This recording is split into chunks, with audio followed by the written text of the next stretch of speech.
ఈ అంతర్జాల రహస్యం ఏమిటో చాలా తెలుసుకున్నాడు. నేను ఎందుకు తెలుసుకోలేకపోతున్నాను, బహుశా ప్రయత్నం చేయడం లేదు. నేను చేసి తెలుసుకొని మీతో దాని ద్వారా ఇంటరాక్ట్ కాగలిగితే. అయితే ఒకటి ఉంది నాకు, ఇది కొంత వరంగల్లో అభినయది బాలగోపాల్ అనేవాడు 1968 నుంచి 85 వరకు. నేను చెప్పాను కదా మేము బలాదూర్, అది నిజానికి ఆ పాసా సినిమా ఎంత ప్రభావం వేసిందంటే 16 సార్లు చూశాను ఆ సినిమా. నాకు ఆ రోజుల్లో ఈ రోజుకి కూడా కావాల్సిన రొమాన్స్ ఉంది అందులో, పాలిటిక్స్ ఉన్నది, జలాదో ఏ దునియా, ఈ ప్రపంచాన్ని కాలబెట్టు అనేటువంటి ఒక ఆగ్రహం, ఒక ధిక్కారం ఉన్నది. జీవితం పట్ల అద్భుతమైన ఫిలాసఫీ ఉన్నది. చాలా తర్వాత తెలిసింది సాహిర్ లుధియానీ కవిత్వం అని. సాహిర్ లుధియానీ చూశాను కూడా ఢిల్లీలో. ఉర్దూ కవిత్వంలో నిజానికి గొప్పతనం ఉంది. వాళ్లకు తెలుగు కవిత్వానికి ఎందుకు ఒక ఇన్హిబిషన్ వచ్చేసింది. కానీ ప్రేమ, విప్లవంత ఫిలాసఫీ మూడు అంశాలు, వేరుగా అంశాలు కావు వాళ్ళకు. లాటిన్ అమెరికన్ పోయిటరీలో కూడా అంతే. నీకు ఈ మూడు వేరు అంశాలు కావు. ఆ ధిక్కారం ఏదైతే ఉందో, ఆ బలాదూరుతనం ఏదైతే ఉందో, అది 48 నుంచి 85 వరకు అట్లా జీవించినప్పుడు, నేను మళ్ళీ జైల్లో ఉన్నప్పుడు బాలగోపాల్ కోశాంబి పుస్తకాన్ని పరిచయం చేస్తూ దాని మీద మాట రాశాడు. వరంగల్లో ఉన్నంతకాలం మనం చరిత్ర నిర్మాణంలో ఉన్నాం, ఇప్పుడు జైల్లో ఉన్నారు కదా, చరిత్ర చదువుకోండి అని. కానీ చరిత్ర నిర్మాణంలో ఉన్నవాళ్ళు తమ గురించి తాము చదువుకోవాలనుకోరు, తమను తాము మళ్ళీ చూసుకోవాలనుకోరు. అట్లా అలవాటు తప్పింది. నేను రాసింది మళ్ళీ ఇంకో పత్రికలు చదువుకోవడం, ఓ నెట్ మీద చూసుకోవడం, ఈ అలవాటు తప్పింది. ఇది అలవాటు తప్పడం మాత్రమే కాదు, నేను అనుకోవడం మీరు అందరూ కూడా ఏం కావాలంటే, మనం కావడం కష్టం అనుకోండి, కష్టజీవులు కాగలరు. అది కష్టజీవులు చరిత్ర నిర్మాణం చేస్తూ పోతారు, మనం చరిత్ర రాస్తూ పోవాలి. మనం న్యాయంగా రాస్తామా? వాళ్ళ కష్టంతో, వాళ్ళ చెమటైపోయిన నెత్తులతోటి చాలు పెడుతూ చరిత్ర రాస్తూ ఉన్నారు. దాన్ని మనం అందుకొని సిరాతోటో, అచ్చుతోటో, ఇంటర్నెట్ తోటో రాయగలమా? రాసేంత నిజాయితీని, చిత్తశుద్ధిని మనం అలవర్చుకోగలమా? అది అలవర్చుకున్నప్పుడు, అది అలవర్చుకోకుండా ఏం జరుగుతుందంటే మనం తోసేసి వాళ్ళ చరిత్ర వాళ్ళు రాసేసుకుంటారు. ఇవాళ కాకపోతే రేపు రాసేసుకుంటారు. స్పార్టకస్ కాలానికి స్పార్టకస్ అద్భుతమైనటువంటి కళల ద్వారా, శిల్పాల ద్వారా, ఆర్ట్ ద్వారా, గొప్ప పోరాటం ద్వారా తనను తాను ఎట్లా వ్యక్తం చేసుకున్నాడో, ఇవాటి బానిసలు అట్లా తమను తాము వ్యక్తం చేసుకునే రోజు ఒకటి వస్తుంది. అప్పటిదాకా మనం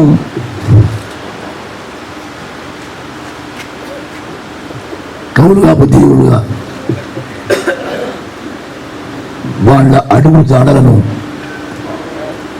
మన పాఠంలో రాయగలమా, పాడగలమా అనేది నేను అనుకోవడం కాలానికి నిలిచేటువంటి పరీక్ష. నేను ఏం చదవాలో, ఎన్ని పోయిమ్స్ చదవాలో నాకేం తెలియదు, నా టైం ఎంత కూడా నాకేం తెలియదు. 4 పోయిమ్స్ చదవ అన్నాడు. ఒక పని చేస్తాను, నేను గొంతు కూడా బాగాలేదు కాబట్టి అచ్చయి పెద్దగా నన్ను చాలామంది చదువుతానని నేను అనుకోను. అచ్చయి ఇద్దరు కొందరు చదివినటువంటి వదిలేసి అచ్చు కాకుండా ఉన్నటువంటి కవితలు ముందు చదువుతాను.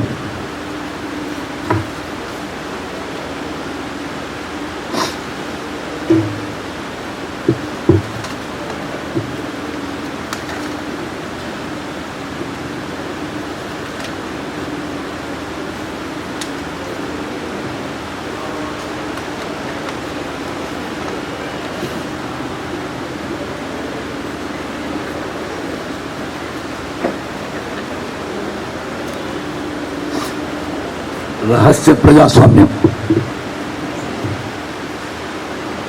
దేశభక్తులంతా భూమిపుత్రుల్ని ప్రేమతో దహనం చేసి, దేశభక్తులంతా భూమిపుత్రుడిని ప్రేమతో దహనం చేసి దేశద్రోహిని ద్వేషంతో ఖననం చేసి మనం కన్నీళ్లు ఎవరి కోసం పెట్టుకోవాలో కసి ఎవరి పట్ల పెంచుకోవాలో శాసించారు. మనం పూరకం వచ్చినట్లు శోకాలు పెట్టినాం. కాలం స్తంభించిపోయింది.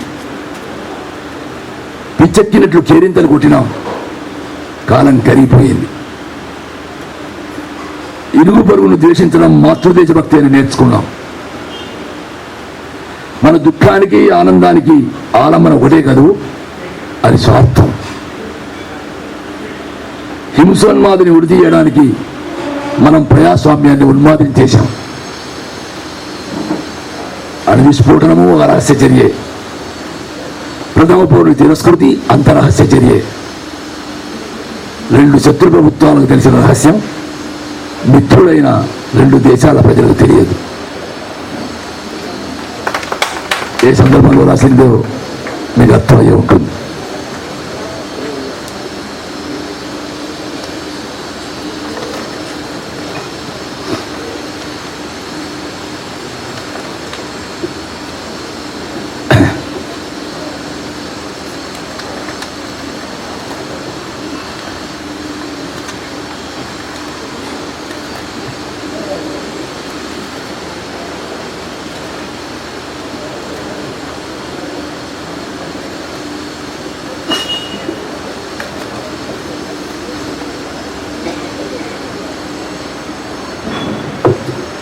మనిషి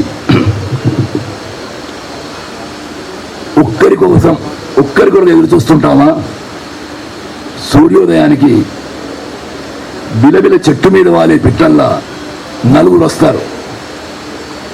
రేణుక, మహేశ్వరి, కాసింగి, ఆమె బిడ్డ వసీమ.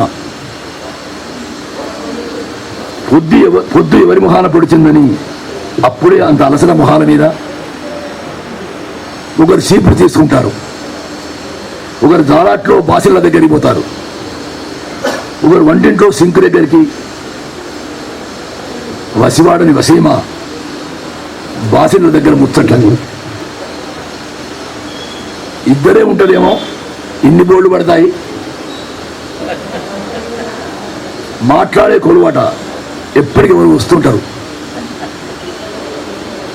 అందరూ పనిమంతులే. ఇందులో మా పని మనిషి ఎవరు? ఒకరోజు ఒకరు రాలేదు. ఆమెనట మా ఇంట్లో పని మనిషి రేణుక. జ్వరం వచ్చిందట. క్యాజువల్ లీవ్ వచ్చే సిక్ లీవ్ కూడా ఉండదు కదా. ఎవరు తక్కువైనా తక్కిన వాళ్ళు వస్తారు. అంతటా 4 కలిసే పనిచేస్తారు. కాసింబి తప్ప తక్కిన 3 కాలేజీ మెట్లెక్కే వయస్సు.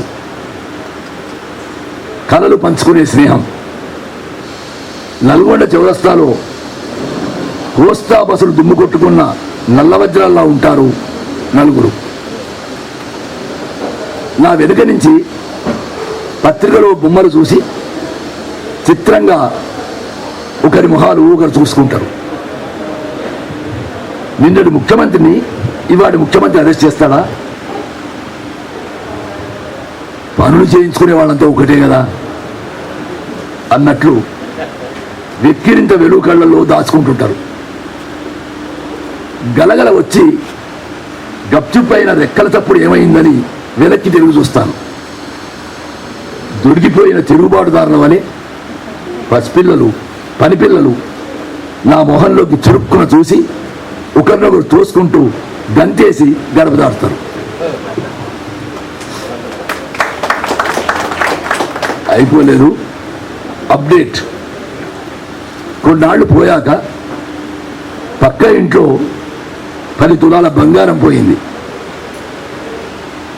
దొంగతనం అనే పని కూడా పని మనుషులే చేయగలరు కదా. దొంగతనం అనే పని కూడా పని మనుషులే చేయగలరు కదా.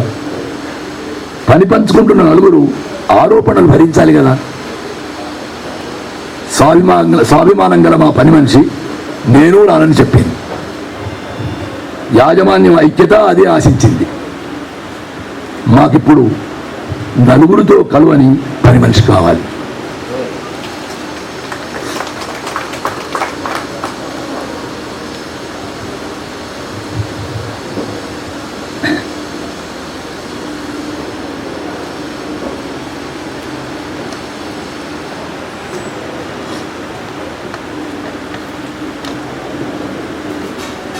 కవిత్వం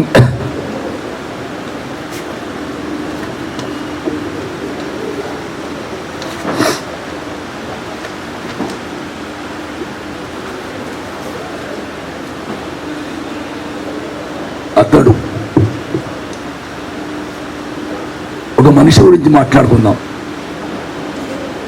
మనుషుల్ని అమితంగా ప్రేమించి మమకారాలు దాచుకుని పోడుదారు పట్టిన మనిషి. తనకేనా చదువులు సంపదలు, తన చుట్టూ ఉన్న బరిబాటల పిల్లలకు కావాలనుకున్నవాడు.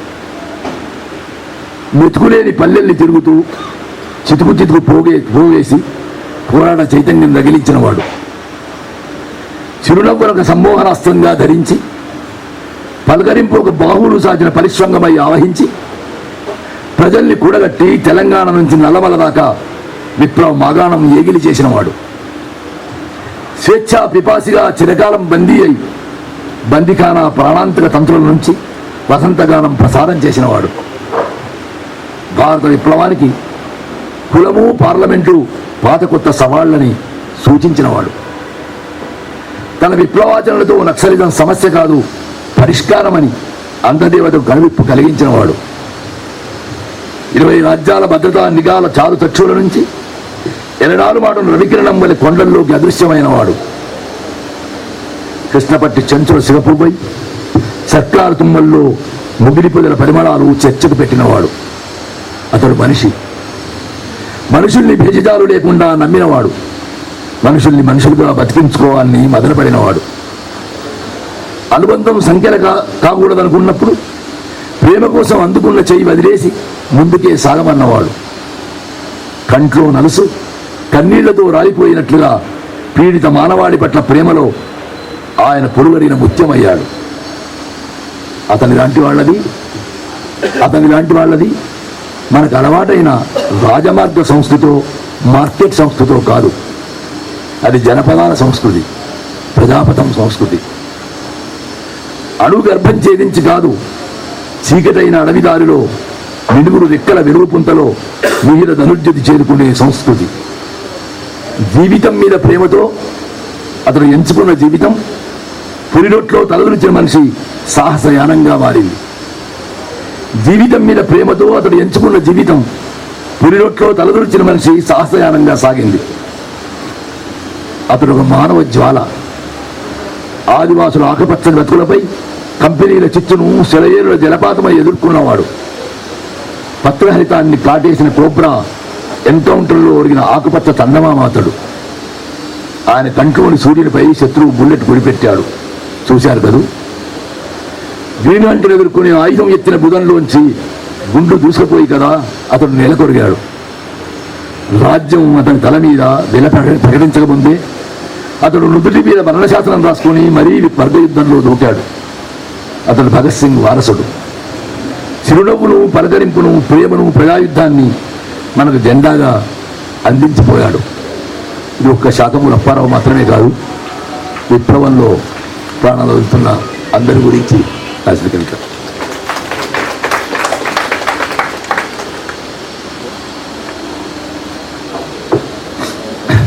తారంగం చుక్కదిరి పడినట్లు మా ఒళ్ళోకి ఒక శిశువు వచ్చింది. విదేశీ భాషల ప్రపంచంలోకి దేశీయ పాప. బుద్ధుణ్ణి మంత్రించిన ఒక ప్రాకృత చిరునవ్వు పాడి తలపుల్లో తారామతి బారాదరిలో నర్తించిన సితారా, విలియం బ్లేక్ ఆశించిన ముఖకాంతి ధార. A star is a star is a star. Nayanthara, ఉదయతార. శ్రీకాకుళం నుంచి బెంగాల్ దాకా కల్లోలమైన సముద్ర తీరాన అలపిలుపుకు కిలకిలమని ఆ కాసేపు ఇంకేమీ ధ్యాస లేదు. ఆమెన్, అంతా అమన్. మంత్రనగరి సరిహద్దులు దాటి మమ్మల్ని అందరినీ కట్టిపడేసిన మాయల మరాఠీ. నిద్రలేని 1000 రాత్రులు కటకటాల నుంచి ఆకాశంలో ఆ మూల ఈ మూలా నక్షత్రం కోసమేనా నిరీక్షించింది. తారలు అనే ఒక పిలుపుకు తళుక్కుమనే ఒక నవ్వు, పెదవుల మీద వెలిసే తేజస్సులో వెలిగించిన దీపం వలె రెటీనా నుంచి రెప్పల మించి నునులేతి చెక్కిళ్ళు పొంచి ఎట్లా వ్యాపించి కేరింత అవుతుంది. ఎన్ని మాటలు పెట్టు, గుండెల్ని తాకే అర్థం కాని ఆ కూతపట్టు ఉడుకుల పరుగుల దైనందినాల్లో మళ్లీ మళ్లీ పడి లేచే బాల్యం మన జీవితంలో ఎప్పుడూ ఉండడం ఎంత గొప్ప అనుభవం. కవిత్వం ఎట్లాగైతే మన జీవితంలో ఉన్న గొప్ప అనుభవం, మన ఇంట్లో బాల్యం ఉండడం అటువంటి గొప్ప అనుభవం.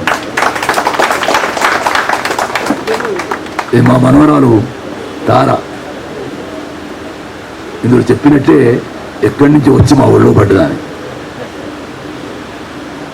చాలా కథ ఉన్నదనుకోండి. ఉరుకుల పరుగుల దైనందినాల్లో మళ్లీ మళ్లీ పడిలేసే బాల్యం మన జీవితంలో ఎప్పుడూ ఉండడం ఎంత గొప్ప అనుభవం. ఊరు అడవి చిత్తడి నేలంతా నెత్తుడిమయమవుతున్న వేటవేళ ఒక హేళ వినూత్న సృష్టి లీల నీ పాదాల దగ్గర తారాడినప్పుడు ప్రభాత వేదిని భరోసా ఇస్తున్న ఒక వేగు చుక్క అయిన వాళ్ళందరూ కంటి చుక్కలై రాలుతూ బిందు చుక్కలై దారి చూపుతున్నప్పుడు తారసిల్లిన ఒక తార నేనున్నానంటూ నేలమీకి దిగి వచ్చిన నీలాల నింగి ఆసరా. రేపేనాలు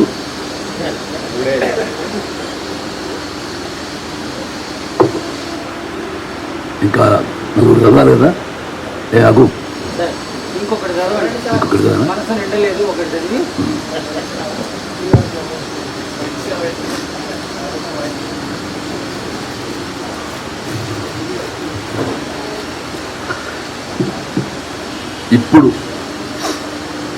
ఇప్పటికిప్పుడు నేనేమిటో తెలుసుకునే కవిత్వం చదువుతాను.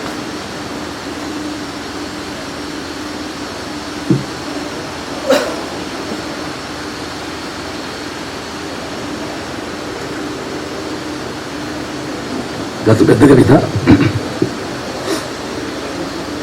బీజభూమి. మీకు తెలుసు సర్కంగూడ అనండి, బాసగూడ అనండి, కొత్తగూడ అనండి, సిఆర్పిఎఫ్ జవాన్లు 17 మంది ఆదివాసులను చంపేశారు.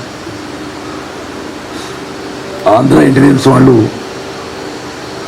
మావోయిస్టులు సమావేశమయ్యారని సమాచారం ఇస్తే వెళ్ళి చంపేశారు. ఇంకేమి వెనక ముందు లేకుండా చంపేశారు.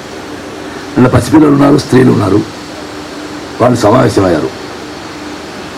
మిగులు మనుషులకు భూమి కావాలి,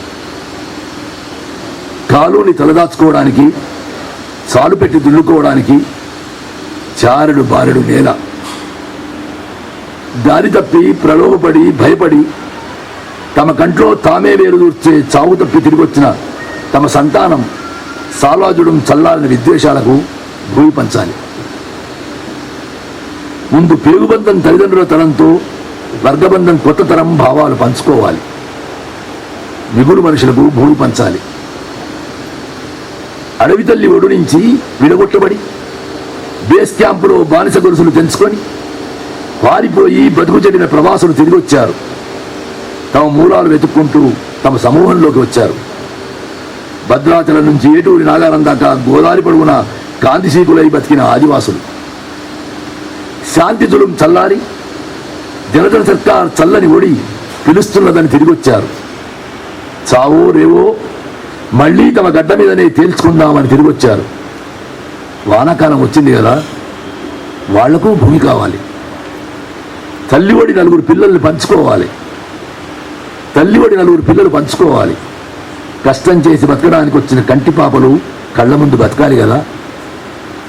మిగులు మనుషులకు భూమి కావాలి. ఆలస్యం ఎందుకు? మృగశిర దాటి చాలా రోజులైంది కదా. బస్తరంతా భూమి చదును ఒక జాతరగా మొదలైన చాలా రోజులైంది కదా. ఇప్పుడు ఎందుకు ఈ వెన్నెల రాత్రి గిన్నె మీద ఈ గ్రామ సభ? పూజారి చనిపోయాడు. పూజారి భూమి పంచాలి.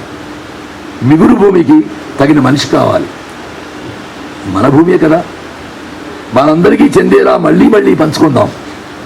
మన కష్టమే కదా, దినము రాత్రి ప్రతి ఋతువు పంచుకుందాం. మన చేతులే కదా, మళ్ళీ మళ్ళీ కలుపుకొని దుక్కి దున్ని విత్తనాలు చల్లి పండుగ చేసుకుందాం. విత్తనాల పండుగ చేసుకుందాం. పంటను హామీ పడే విత్తనాల పండుగ, మన ధాన్యాగారాలు నింపే విత్తనాల పండుగ. ఇలాంటి పంటలో తీసిదాచిన మేలిమి విత్తనాలు ఈసారి చల్లుకుందాం. వెన్నెలలో అడవి పూలను ఎత్తాయి చల్లినట్లు మన నలుగురం కలిసి చేసిన ఏగిలి గురించి మన మనసేపు మాట్లాడుకుందాం.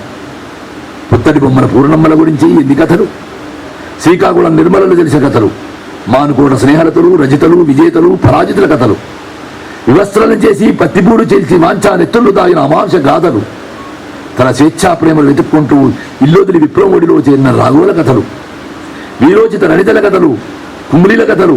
రేలా రేలా రేలా రే. అడవి జీవితమే ఒక సమూహం, ఒక సమరం, ఒక సంరంభం, ఒక బృంద నృత్యం, ఒక మార్చింగ్. బాలింత తన్ను కూడుస్తూ మృత్యుస్తన్యంపై బాల్య చేస్తులో కేలించిన చెయ్యి. అందుకే తల పండిన పెద్దలున్నారక్కడ, పాల పండ్ల పిల్లలున్నారక్కడ, తల్లిదండ్రులు కన్నా పిల్లలు కన్నా మహిళలున్నారు. అది పండుగ, భూమి పూజ చేసే పండుగ, విత్తనాల పండుగ. గ్రామాలు కూడిన సభ, మనుషులు కూడిన ప్రభ. ఆకాశమెత్తు గడకర్రపై గరుడపక్షివలు ఎగురుతున్న ప్రజల స్వేచ్ఛాకేతనం బాసగూడ. ప్రజల భవిష్యత్తు బాసట కొత్తగూడ. ప్రజల కొత్తగూడు రూపకల్పన రాజుపెంట. పెంట మీద మనుషులతో గడ్డి పెంటితో వేసుకుంటున్న గడ్డివేళ్ల రాజ్యం. ఆ అతి సాధారణమైన మన బరిబాతల బాల్యాన్ని చేరుకోవడానికి మనం ఎన్ని తొడుగులు విడిచేయాలి? ఆ అతి సాధారణమైన మన బరిబాతల బాల్యాన్ని చేరుకోవడానికి మనం ఎన్ని తొడుగులు విడిచేయాలి? మనం ఎన్ని ఆచ్ఛాదనలు అగర్తలు దాటి మనం నేర్చుకున్న నటనలు ఎన్ని మరిచిపోయి ఎక్కడికి చేరుకోవాలి? చేరుకోగలమా? మనుషులుగా ఇంటెలిజెన్స్ తప్పుడు సమాచారంగానో, సిఆర్పిఎఫ్ గానో, కోయ కమాండాలుగానో అంతా అయిపోయాక అధికార ఆహ్వానంపై మీడియాగానో తప్ప తోటి మనుషులుగా అక్కడికి చేరుకోగలమా? అక్కడ ఒక ప్రయోగం జరుగుతున్నది. మనం మనుషులుగా వెళ్ళగలిగితే నూతన మానవులు నిర్మాణం అవుతున్న ప్రయోగం. మనకింకా నలుగురం హాయిగా అరమరికలు లేకుండా కలిసి ఉండే మనసుంటే, మనం ఇంకా నలుగురం కలిసి ఉండి వెళ్ళగలిగితే చూడగలిగే నూతన సమాజం ఒకటి అక్కడ నిర్మాణం అవుతున్నది. నూతనత్వం ఏమి? చంద్రమండలం మీద కాలు మోపడం కాదు, నీళ్ళ మీద నిలిచి సాగు చేయడం. తనువు తరువు, మనిషి, ప్రకృతి, శ్రమ, ఋతువు కలిసి పెనవేసుకొని చెట్ట పెట్టాలు అడుగేయడం. వానరుడు నరుడుగా మారిన పరిణామక్రమపు పుప్పొడి నుంచి గణితార్కిక చారిత్రక పరపరాగ సంపర్కంలో సంఘర్షణలోంచి నూతన సమాజ విరులు వికసించడం. అక్కడ ఇప్పుడు శిశిర వసంతాలు, ఆకురాల కాలము, పూతకాలము అడవికే కాదు అందరికీ అనుభవానికి వచ్చాయి. వేట నాగరికత నేర్పిన మన ముందు తరాలను వేటాడే గ్రీన్ హంట్ ఒకటి. ఇప్పుడక్కడ రోమన్ క్రీడ. ఇప్పుడక్కడ బానిసల్లోంచి జూడాసులు, శాంసన్లు, స్పార్టకస్లు పుట్టుకొస్తున్నారు. సర్గాలు కోల్పోతున్నారు, సర్గాలు నిర్మించుకుంటున్నారు. వాళ్ళకు శబ్ద నరకాలు లేవు గనుక వర్గ పోరాటంలో భూతల శబ్దం నిర్మించుకుంటున్నారు. అందుకోసం నరకయాతన అనుభవించడానికి సిద్ధపడ్డారు.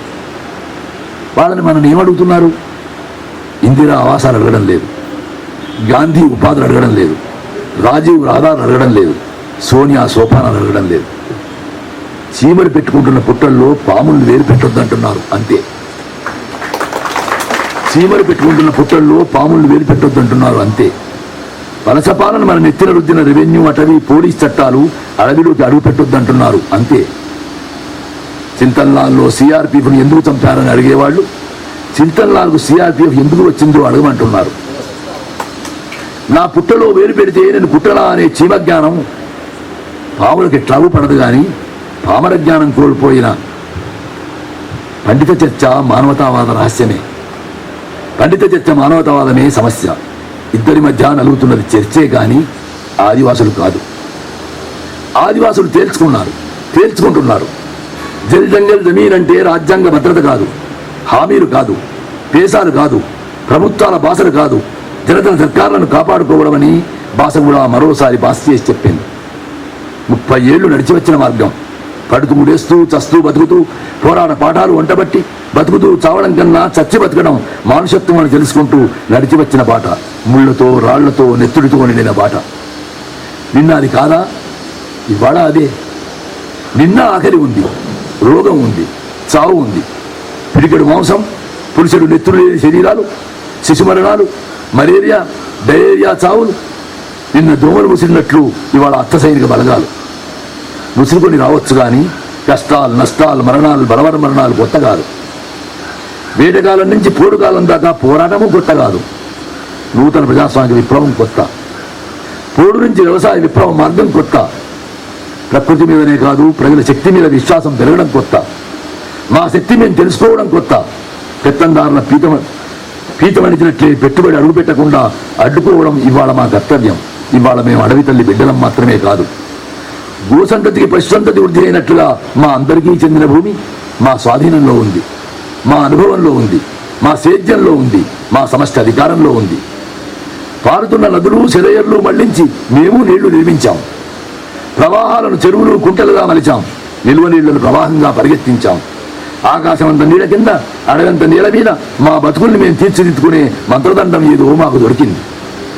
మా జెండా మీద 2 నక్షత్రాలు, ఆదివాసీ దళిత నయనద్వయ జలపాతాల విద్యుత్తులు. ఎర్ర జెండా మా రగల్ జెండా చైతన్య రూపం. మావోయిస్టులు, ఆదివాసులు, ఆదివాసులు మావోయిస్టులైన ఆదిమ నూతన ప్రజాస్వామ్య నవ సామ్రాజ్యం మాది. అందరూ ఒకసారి సారికి సారి కవిత్వానికి స్టాండింగ్ ఓవేస్తారు. 1 నిమిషం పాటు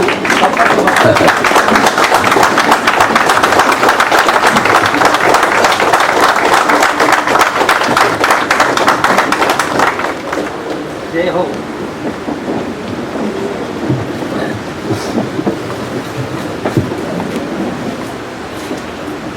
థ్యాంక్ యూ సార్.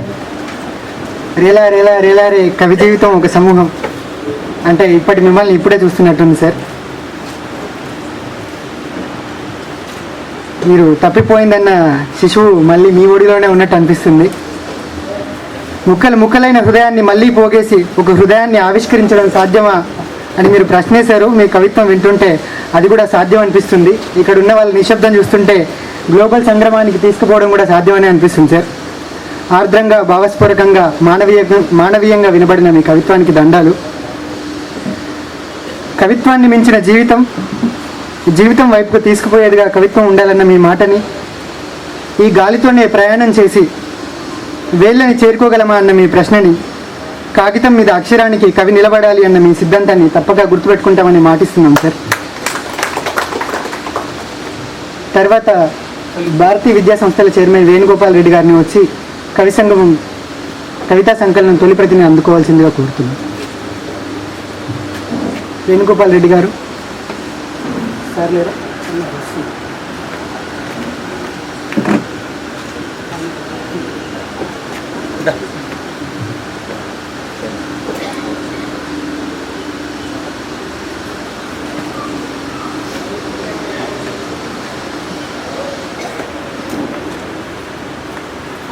ఈ ప్రయత్నాన్ని అన్నకు ఫోన్ చేసినప్పుడు వేణు ఈ కవి సంగమం అంటే నేనున్నాను, మీరు పుస్తకం తీసుకురండి అని తన చేయూతనిచ్చినటువంటి వేణు గోపాల్ రెడ్డి గారికి కవి సంగమం పక్షాన, మొత్తం యువ కవుల పక్షాన ఆయనకి ధన్యవాదాలు.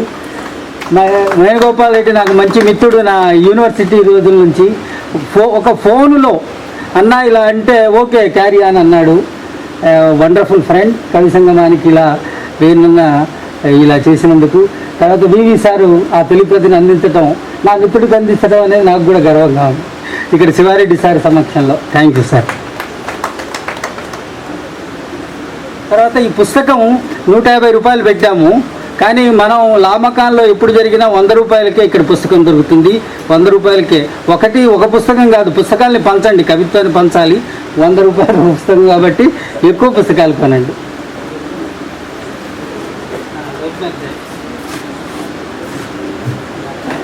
రాజేష్ గుప్తా,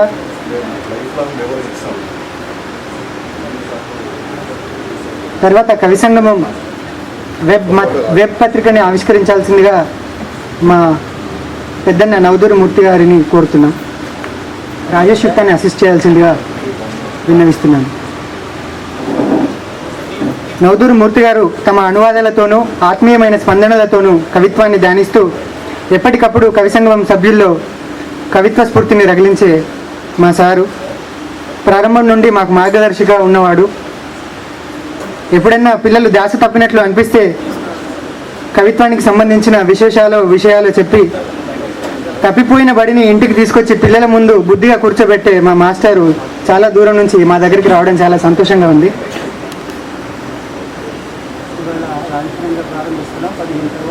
కవిత్వానికి సంబంధించిన చాలా విషయాలను, సాహిత్యపరమైన విషయాలన్నింటినీ ఒక సంగ్రహంగా అందించాలన్న సంకల్పంతో ఎంతో ప్రయత్నం చేసి ఇవాళ ఈ కవి సంగమం అంతర్జాల పత్రికని మీకు వినమ్రంగా సమర్పించుకుంటున్నాం. ఈ రోజుకి పత్రికని లాంఛనంగా ప్రారంభిస్తున్నాం. 15 నుంచి మీరు పత్రికలో ఉన్న కంటెంట్ని చూడొచ్చు.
మధ్యలో సెంటర్లో పట్టుకోండి. వరవరరావు గారికి కూడా వేదిక దగ్గర మధ్యలో కట్టి తీసుకెళ్ళండి. సార్ మధ్యలోకి వెళ్ళండి.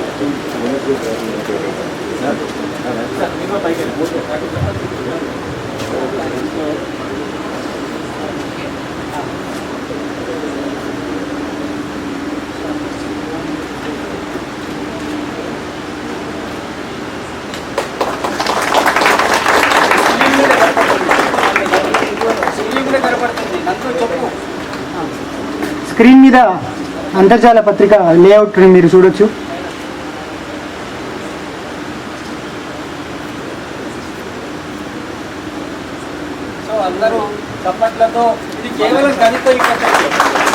ఇది కేవలం కవిత్వం కోసం ప్రారంభించినటువంటి మొట్టమొదటి అంతర్జాల ఈ పత్రిక. ఈ పత్రికని చాలా త్వరగా సిద్ధం చేసి ఇచ్చిన రాజేష్ గుప్తాకి, కట్టా శ్రీనివాస్ గారికి, ఇద్దరికి మా ప్రత్యేక ధన్యవాదాలు. తర్వాత కవితా పఠనం సిరీస్ 4లో కొనసాగింపుగా డాక్టర్ కాసుల లింగారెడ్డి గారిని వచ్చి తమ కవిత్వాన్ని వినిపిస్తూ తమ ప్రసంగాన్ని కూడా వినిపించాల్సిందిగా కోరుతున్నాం.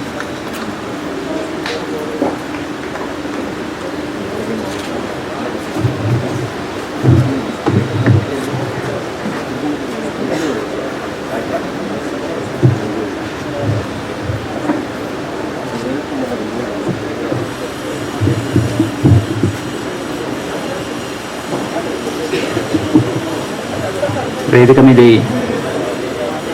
పెద్దలు వరవరరావు గారు, శివారెడ్డి గారు, కవిత్వంలో, సాహిత్యంలో నాకు ప్రత్యక్ష గురువుగా ఉన్న మా అన్న కాసుల ప్రతాప్ రెడ్డి, ప్రియమైన కవిమిత్రులారా, కవి సంగమము నాకు కల్పించిన ఈ అవకాశానికి కవి సంగమం మిత్రులకి, ముఖ్యంగా యాకూబ్ భాయ్కి ధన్యవాదాలు తెలుపుకుంటూ, చాలాసార్లు మనల్ని మనం ప్రశ్నించుకుంటామనే కంటే చాలామంది మనల్ని ప్రశ్నిస్తూ ఉంటారు. ఎందుకు మీరు కవిత్వం చదువుతారనో, కవిత్వం రాస్తారనో. ఈ ప్రశ్న బహుశా కవిత్వంతో పరిచయం ఉన్న మన అందరము ఎదుర్కొంటున్న ప్రశ్నే అనుకుంటాను. ఇట్లా అనుకున్నప్పుడు సమాధానం చెప్పుకోవాల్సిన సందర్భాలు ఏర్పడినప్పుడు నన్ను నేను మానవీయ విలువలతో నిలబెట్టుకోవడానికి నేను సాహిత్యం చదువుతాను అని చెప్పేసి నేను ఇరువాల్లో రాసుకున్నాను. క్రిస్టఫర్ కార్డ్వెల్ అన్నట్టు సహజ మానవునికి సమిష్టి మానవునికి మధ్యన ఉండే వైరుధ్యమే కవిత్వం ఆవశ్యకత. మన ఆర్థిక కార్యాచరణే కవిత్వం అంటాడు. నిజానికి ఒక మనిషిని వేరొక మనిషి, ఒక జాతిని వేరొక జాతి పీడించే సాంఘిక ధర్మాన్ని నిర్మూలించి స్వేచ్ఛ, సమానత్వం, సౌభ్రాతృత్వం వెల్లివిరిసే ఒక సమాజాన్ని కనుగొనటానికి సహజ మానవుని జయించి సమిష్టి మానవుడు కార్యాచరణలోకి రావాల్సిన సందర్భంలో ఆ సమిష్టి మానవుని అన్వేషణలో నేను సాహిత్యం చదువుతూ ఉంటాను. ఎందుకంటే సాహిత్యానికి నేను నమ్ముతున్న విలువల ప్రకారము సమాజం పట్ల ఒక గురుతరమైన బాధ్యత ఉంది. ఎందుకంటే రచయిత అనేవాడు సామాజిక భవిష్యత్ చిత్రపటాన్ని ఆవిష్కరించే కళాకారుడు. అట్లాంటి కళాకారుడికి సమాజం పట్ల ఒక బాధ్యత ఉండాలి అనేది నేను అనుకుంటూ ఉంటాను. ఎప్పుడో చాలా ముందర కిందే మన పూర్వ కవులు చెప్పున్నారు, ముఖ్యంగా పిబి షెల్లీ లాంటి వారు. రచయిత అంటే అన్అక్నాలెడ్జ్డ్ లెజిస్లేటర్ అని చెప్పేసి పిబి షెల్లీ అన్న మాట మనకందరికీ బహుశా తెలుసు. అట్లాగే చరిత్రలో అనేక గొప్ప మార్పులు కూడా సాహిత్యంతో మాత్రమే సాధ్యమేమని చెప్పేసి నేను భావిస్తూ ఉంటాను. అట్లా ఒక భూస్వామ్య సమాజంలో ఒక రెవెన్యూ అధికారి, వ్యసనపరుడు అయిన వ్యక్తి కేవలం సాహిత్య పరిచయం వల్ల, సాహిత్యాన్ని చదవడం అనే ఒక వ్యసనం వల్ల అతను జనరల్ చూటేగా జనం గుండెల్లో నిలిచిపోయిన సంగతి చరిత్ర మనకు చెప్తా ఉంది. అట్లాగే ఇవాళ నిన్నటిదాకా చూసాం, వివి సారు భగత్ సింగ్ వర్ధంతి సభల్లో వారం రోజులుగా బహుశా భగత్ సింగ్ పట్ల ఈనాటి సమాజానికి కూడా ఎంత అవ్యాజమైన ప్రేమానురాగాలు ఉన్నాయో భగత్ సింగ్ పట్ల మనమందరము చూస్తూనే ఉన్నాం. అట్లాంటి భగత్ సింగ్ కూడా స్టేట్ అండ్ రెవల్యూషన్ అనే ఒక పుస్తకం కనుక తను చదివి ఉంటే అసెంబ్లీలో బాంబులు వేసే ఉగ్రవాద చర్యకు పాల్పడి ఉండేవాని కాదు అని చెప్పేసి అనటం కూడా మనం చూస్తాం. ఇదంతా ఎందుకు చెప్పాల్సి వస్తుంది అని అంటే, ఇట్లాంటి విలువల్లోంచి మాత్రమే సాహిత్యం పట్ల ఒక అవసరాన్ని, ఒక అనురాగాన్ని, ఒక సాన్నిహిత్యాన్ని నేను పెంచుకున్నవాడిని.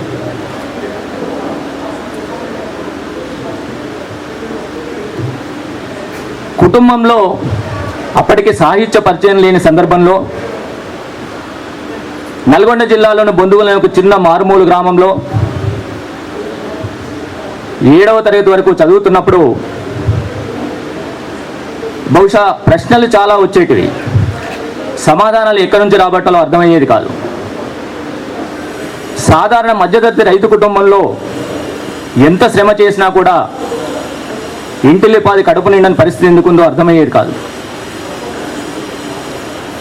రోజువారీ శ్రమ చేసే కూలీలు కూడా ఎందుకు పస్తులు ఉండాల్సిన పరిస్థితి ఉంటుందో అర్థమయ్యేది కాదు. బావి దగ్గర మేమైతే జీతగాళ్ళనే అంటాము, జీతగాళ్ళు పనిచేస్తున్నప్పుడు వాళ్ళు నిమ్న కులాలకు చెందిన వాళ్ళు అయినప్పుడు ఒక్కొక్కసారి వాళ్ళు పనిచేసిన క్రమంలో వాళ్ళకి మేమైతే సర్ది అంటాము, తీసుకుపోవాల్సిన సందర్భం ఏర్పడేది. ఆ సందర్భంలో మా అమ్మ ఒక వంకర గట్టకి ఆ సర్ది మూటను తగిలించి నా చేతికి ఇచ్చేది. దాన్ని ముట్టుకోకుండా బావి దగ్గర తీసుకుపోవాలా.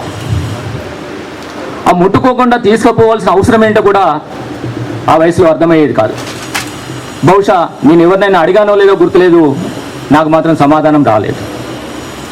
ఇట్లాంటి పరిస్థితులలో నల్గొండ జిల్లా టాపర్గా నిలబడ్డప్పుడు ఒక రచయిత ముఖ్యమంత్రిగా ఉన్న కాలంలో సర్వేల్లో ఒక గురుకుల పాఠశాల ప్రారంభమైంది. తెలంగాణ జిల్లాలో మొత్తం టాపర్స్ని తీసుకొని ఒక స్కూల్ని ఒక ఎక్స్పెరిమెంటల్గా స్టార్ట్ చేసి వీళ్ళని సమాజంలో చాలా ఉన్నత స్థాయికి తీసుకెళ్తే ఎట్లా ఉంటుందనే కాన్సెప్ట్. నాకు అక్కడున్న 7th 7వ తరగతిలో ఉన్న నా ఉపాధ్యాయుడు గైడ్ చేస్తే నల్గొండ జిల్లా టాపర్గా నిలిచి నేను ఆ పాఠశాలకు పోవటం జరిగింది. అక్కడ పోయిన తర్వాత నాకు అప్పటికే ఉన్న ప్రపంచము, నేను చూసిన సందర్భాలు చాలా వాటికి అక్కడ పోలిక లేకుండా పోయింది. అక్కడ ఒక విశాలమైన లైబ్రరీని నేను చూశాను. లైబ్రరీలో పుస్తకాలు చదవటము చూడటం అనేది కూడా నా జీవితంలో అదే మొదటిసారి. అప్పటి వరకు నేను లైబ్రరీని చూసి కూడా ఎరగను.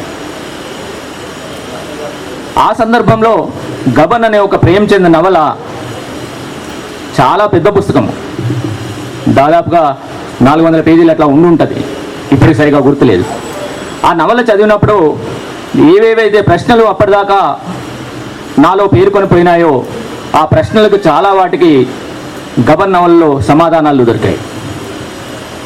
అంటే అప్పటికి పాఠ్య పుస్తకాల్లో నేను చదువుకుంటున్న టెక్స్ట్ ఏదైతే ఉందో దానికి నా నిత్య జీవితానికి సంబంధం లేని పరిస్థితులలో క్లాస్ రూమ్ తరగతిలో చెప్పని చాలా పాఠాలు నాకు ఆ తర్వాత లైబ్రరీలో దొరికాయి.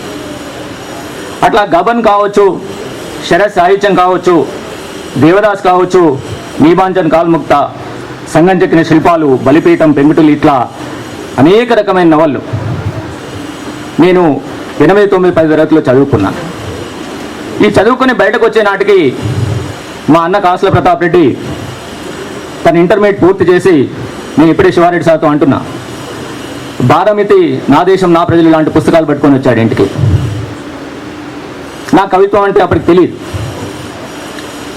10వ తరగతిలో అనుకుంటా బహుశా మొట్టమొదటిసారి భారమితి, మహాప్రస్థానము, నా దేశం నా ప్రజలు ఇట్లాంటి పోయిటరీని చదవటం జరిగింది. బహుశా అప్పటికి నాలో పేరుకుపోయిన ప్రశ్నలు, ఈ సమాజంలో ఉన్న ఒక అసమానత, వీటి మూలాలు, వాటికి సంబంధించిన విషయం ఏదో ఈ పుస్తకాల్లో ఉందని నాకు అర్థమైంది. అక్కడి నుంచి ఇట్లాంటి పుస్తకాలు ఎక్కడ దొరుకుతాయని వెతుకుతున్న క్రమంలో నాకు ఆ శ్రమ అవసరం లేకుండానే ప్రతాపన్న రెగ్యులర్గా పుస్తకాలు ఇంటికి తీసుకురావటం, పోయిటరీని ఇంటికి తీసుకురావటం జరిగింది.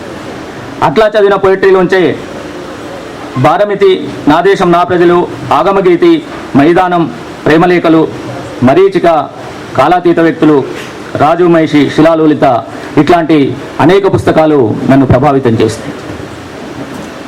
ఇది 10వ తరగతి అయ్యే నాటికి మహాప్రస్థానం, చలంపీఠికతో సహా నేను కంటతా చెప్పగలిగేవాడిని. ఆ ప్రేమ సాహిత్యం మీద ఏర్పడడానికి కారణము సాహిత్యం మీద ప్రేమతో కాదు, సమాజంలో ఉన్న ఒక అసమానత, దానికి మూలాలు, దానికి సంబంధించిన ఆలోచన విధానంలోంచి నాకు ఆ సాహిత్యం మీద ప్రేమ కలిగింది. అట్లా ఇంటర్మీడియట్కి వచ్చేసరికి సాహిత్యాన్ని సాహిత్యంగా లోతుల్లోకి పోయి చూడాలనే ఆలోచనతోటి నాగార్జున సాగర్లో రుద్రవీణ, తిమ్నంతో సమరం, చరమరాత్రి కథలు, పోతన భాగవతము, శృంగార నైషధము, భారమితి పత్రిక రెగ్యులర్గా లైబ్రరీకి వస్తుండేది.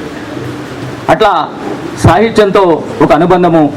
కొన్ని పద్యాలైతే నాకు ఇప్పటికీ, ఆ రోజుల్లో నేను లైబ్రరీలో కూర్చొని చదువుకున్న పోతన భాగవతంలోంచి కానివ్వండి,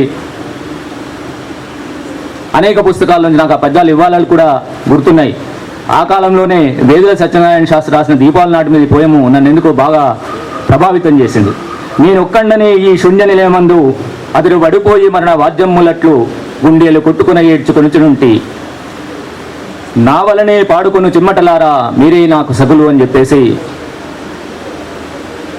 తను రాసిన ఆ పద్యంలో ఎందుకో నాకు అట్లా గుర్తుండిపోయింది. ఆ ఆకర్షణలో నేను సాహిత్యాన్ని జీవితంలో ఒక సీరియస్ భాగంగా చదువుకుంటూ వచ్చాను. అట్లా సాహిత్యం నాకు పరిచయమైన సందర్భం కానివ్వండి, నేను దాంతో పెనవేసుకుంటున్న సందర్భం కానివ్వండి, ఒక విషయం అయితే చాలా స్పష్టంగా చెప్పుకోవాల్సిన అవసరం ఉందని అనిపిస్తుంది నాకు, నేను కావచ్చు, మీతో కావచ్చు. సమాజంలోని అసమానత గురించి ఆలోచించకుండా, రేపు రాబోయే సమాజం యొక్క కళ లేకుండా నాకు సాహిత్యంతో పరిచయం లేదు. దాని కొనసాగింపుగా నిజానికి సాహిత్యం లేకపోతే కాసుల లింగారెడ్డి లేడు.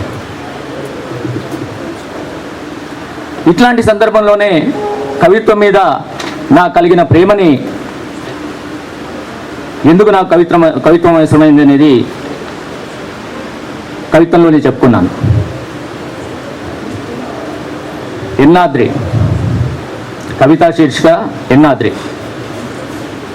కవిత్వానికి దండం పెడతా, నింగి వంగి నీలను ముద్దాడినట్లు మనసుని ఎత్తుకుని కవిత్వానికి దండం పెడతా. నమ్మకాల చాంతాడు తెగిపడ్డప్పుడు హృదయాన్ని పట్టించి కలల పాతాల గరిగకు దండం పెడతా. లో వోల్టేజీ ఆశలతో బతుకు మసకబారినప్పుడు మనసుల మధ్య ప్రసరించి కవిత్వ తరంగాల మీది విలువల విద్యుత్తుకు దండం పెడతాం. మనిషి స్పర్శలోని కరెన్సీ వాసనకు హృదయం పొలమారినప్పుడు వెన్నెల జలపాతమై మనసుని ముంచెత్తిన కవిత్వానికి దండం పెడతాం.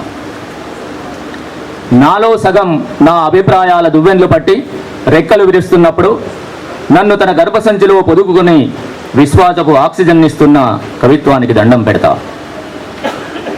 మనిషి దూడను స్టేటస్ కొయ్యకు కట్టేసి బతుకు పొదుగు నుంచి డబ్బుల్ని పితుకుతున్నప్పుడు విలువల ఎన్నాద్రై గుండె ఆకలి తీర్చిన కవిత్వానికి దండం పెడతా.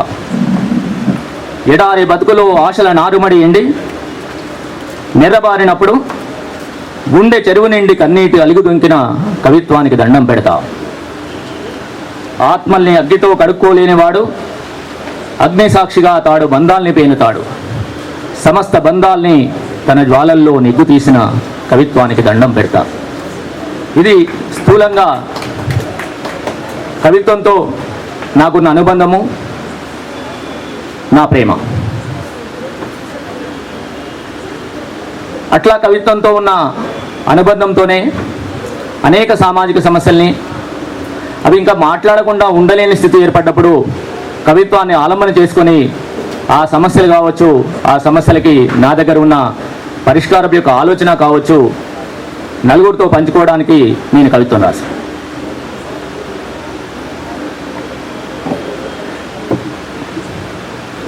కవితా శీర్షిక పక్కున నవ్వింది భూమి.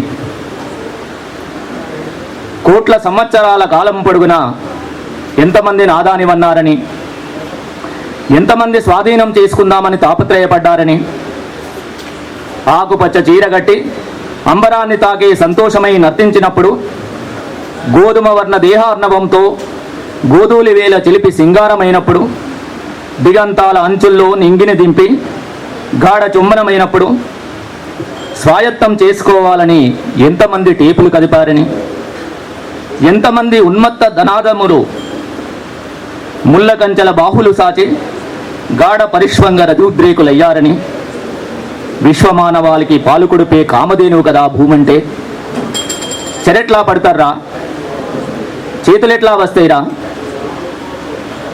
ఆకలిగొని అన్నమో రామచంద్ర అంటే అనునయించి హక్కున చేర్చుకుంది భూమి. నరుడు వామనుడై స్వార్థ దురహంకార ధనాంధుడై తరతరాల భూస్వామ్య అణచివేత పాదం ఒకటి ఊరు మీద, అంగబలంతో అవినీతి పాదం ఒకటి రాజధాని శివారు మీద, అక్రమాధికార మూడో పాదం బహుళ అంతస్తుల మీద, పక్కున నవ్వింది భూమి పాదాల దర్జా కబ్జా చూసి, ఆధునిక హిరణ్యకశ్యపుల మూర్ఖపు తెలివి చూసి, కొలతలేసి పోగులు పెట్టి కాగితాల్లో చుట్టపెట్టుకుని పోయేదా భూమంటే, కనిపెంచిన తల్లి పేగురాది, తరతరాలుగా బువ్వ పెట్టిన జాతి అవ్వరాది,